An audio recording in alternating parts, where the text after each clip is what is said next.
Hello guys, ఈరోజు ఎక్కడికి వెళ్తున్నామంటే తెలంగాణలో బోనాలు ఎంత ఫేమస్, మా ఊర్లో శివరాత్రి తర్వాత జాతరలు అంత ఫేమస్.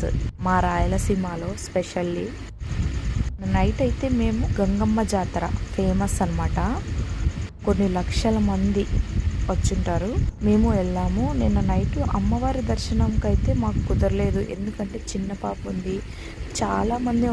చాలామంది ఉంటారు కదా, చిన్న పాపతో కష్టం అనేసి నిన్న నైట్ చాందీ బండ్లు, డ్యాన్స్ ప్రోగ్రాంలు, భజనలు ఇలా చాలా ఉంటాయి. మా ఊర్లో జాతర అంటేనే చాంద్రీ బండ్లు ఫేమస్. అది ఎందుకు కడతారంటే ఎవరైనా ఏమైనా మొక్కుంటారనమాట. మొక్కుంటే అమ్మవారికి అలా బండి కట్టి భజన డ్యాన్సులతో బోనాలతో అమ్మవారి మొక్కుబడి అలా తీరుస్తారు. ఎన్ని బండ్లు వచ్చాయో తెలియదు, కానీ చాంద్రీ బండ్లు చాలానే వచ్చాయి, లెక్క వేసుకోలేనన్ని.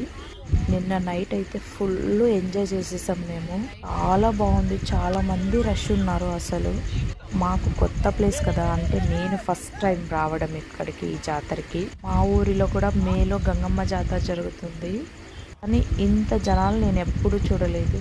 ఇక్కడ చాలా ఫేమస్. నైట్ చాలా ప్రోగ్రామ్స్ జరిగినాయి. జబర్దస్త్ టీం వాళ్ళు వచ్చారు, వాళ్ళు ప్రోగ్రామ్ చేశారు. అవి చాలా భజనలు, డ్యాన్స్లు ఇవన్నీ చాలా ఉన్నాయి.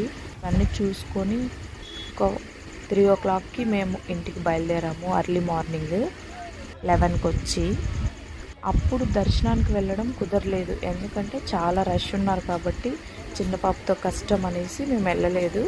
నెక్స్ట్ డే ఈవినింగ్కి వచ్చామన్నమాట. దర్శనము వెళ్ళే దారిలో తినుబండారాలు, ఈ మిఠాయి, జిలేబులు, లడ్లు ఇవన్నీ కూడా అంతే ఫేమస్. తిరణాల్లో బొరుగులు, చెరుకులు. నేనైతే గంగమ్మ జాతరలో చూసిన చెరుకులు ఏ జాతరలో చూడలేదు.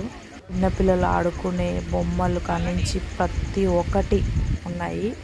నిన్న నైట్ ఉన్న అన్ని చెరుకులు అయితే ఇప్పుడు లేవు, అన్నీ అయిపోయాయండి.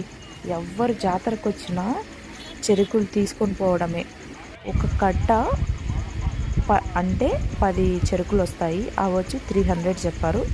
కొంతమంది 200 చెప్పారు, ఇంకొంతమంది 150 కూడా చెప్పారు.